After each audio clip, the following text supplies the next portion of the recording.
আজ আমরা কথা বলবো কোরবানির পশুর সাথে যে সমস্ত অমানবিক আচরণ করা হয়ে থাকে সেগুলো প্রসঙ্গে। শুধু কোরবানির পশুই নয়, সাধারণ অবস্থায় আমরা দেখি পশু পরিবহন করার সময়, পশু বাজারজাত করার সময়, পশু জবাই করার সময়, এমনকি জবাই করার পরপরও পশুর সাথে অমানবিক আচরণ করা হয়। পশুর সাথে যদি মানুষরা পশুসুলভ আচরণ করে তাহলে সেক্ষেত্রে সেটিও কিন্তু গুনাহের কারণ। সহিহ মুসলিমের হাদিসে বর্ণিত হয়েছে, রাসূল করিম সাল্লাল্লাহু আলাইহি ওয়াসাল্লাম ইরশাদ করেছেন, ইন্নাল্লাহা কাতাবাল ইহসানা আলা কুল্লি শাই। নিশ্চয়ই আল্লাহ সুবহানাহু ওয়া তাআলা প্রত্যেকটা প্রাণীর প্রতি দয়া করার জন্য তোমাদের জন্য উপরে আবশ্যক করে দিয়েছেন। ফাইদা কাতালতুম ফাহসিনুল কিতলাতা ওয়া ইযা যাবাহতুম ফাহসিনুদ যিবহাতা। অতএব তোমরা যদি কোনো মানুষকে হত্যা করতে হয়, বিচারিকভাবে কারো মৃত্যুদণ্ড হলো অথবা যুদ্ধের ময়দানে কাউকে হত্যা করতে হলো, তখনও তার প্রতি তোমরা অমানবিক আচরণ করবে না।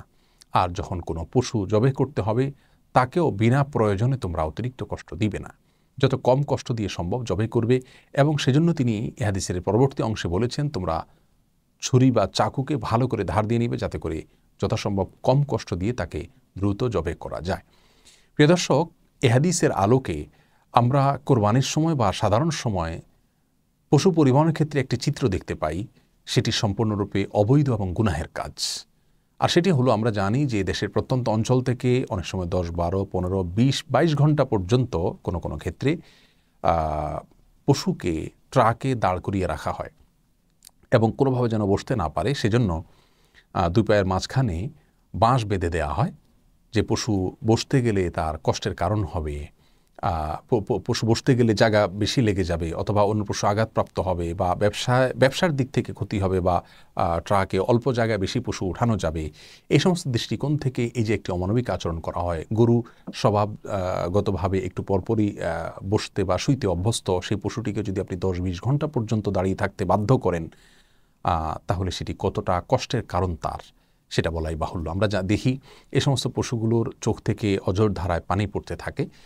আবার সেগুলোকে বাজারজাত করার সময় বিভিন্ন রকমের ট্যাবলেট অথবা তার আগে অনেক ট্যাবলেট বা ইনজেকশন তাদেরকে খাওয়ানো হয়, পান করানো হয়, প্রয়োগ করা হয়, যেগুলো তাদের স্বাস্থ্যের জন্য অত্যন্ত ক্ষতিকর, তাদের কষ্টের কারণ। এবং অনেক সময় ছাগল ইত্যাদিকে জোর করে পাইপ দিয়ে পানি পান করিয়ে তাদের পেটকে ফুলানো হয়। কোনো কোনো ক্ষেত্রে সেটা এত বেশি পরিমাণে করা হয় যে অনবরত সে পেশাব করতে থাকে।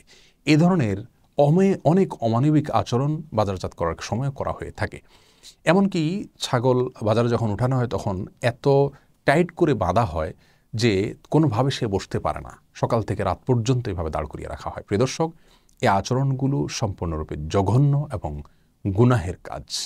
সেই সাথে পশু জবাই করার সময় পর্যন্ত দেখা যায় যে অনেক সময় কসাইরা সেটাকে খোঁচাতে থাকেন বা চাকু ভালো করে আগে ধার দেওয়া হয় না, অনেক সময় পচানোর প্রয়োজন হয়, যা পশুর কষ্টের কারণ হয়।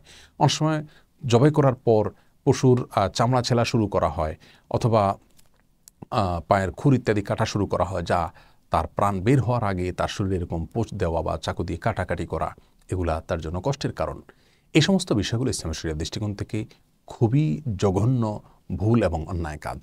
কোরবানির পশুর ক্ষেত্রে বিশেষভাবে আমাদের এই সমস্ত আচরণ থেকে দূরে থাকা উচিত।